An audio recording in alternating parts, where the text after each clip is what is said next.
उपवासाची थालीपीठ खूप मस्त लागते, तुम्हाला माहीतच असेल. तर मी सामग्री घेतलेली आहे शेंगदाण्याचा कूट, मीठ, साबुदाणा, काकडी, ठेचा आणि उपवासाचं पीठ. तर सर्वात प्रथम आपण साबुदाण्याला मिक्सरमधून काढणार आहोत.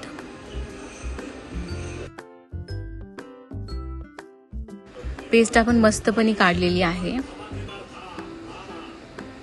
आता आपण सगळी सामग्री मिक्स करणार आहोत.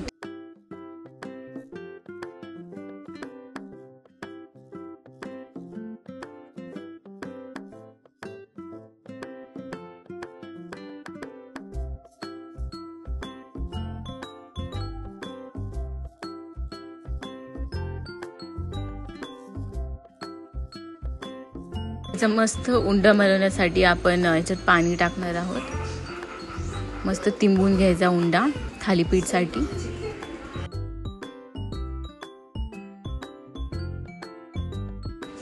आता आपण उपवासाची चटणी बनवणार आहोत. ह्याच्यात दही, परत शेंगदाण्याचा कूट, परत मीठ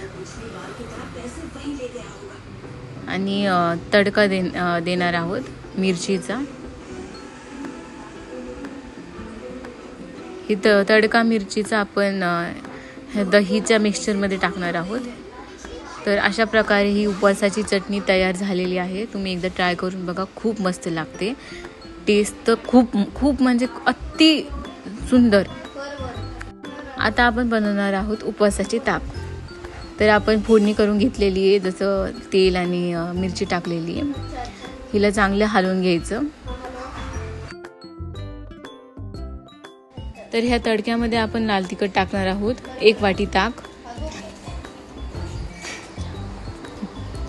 मीठ, शेंगदाण्याचा कूट आणि परत साखर आणि थोडंसं पाणी.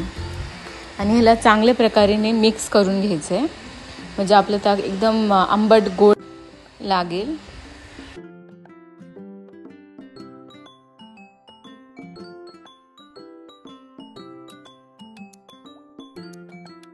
तर अशा प्रकारे आपलं उपवासाचं ताक मस्त झालेलं आहे. तुम्ही घरी ट्राय करा.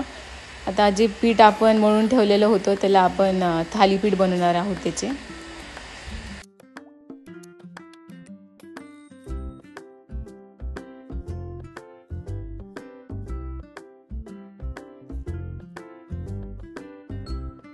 ह्याला खुसखुसीत करण्यासाठी साईडनी तेल टाकायचं आहे.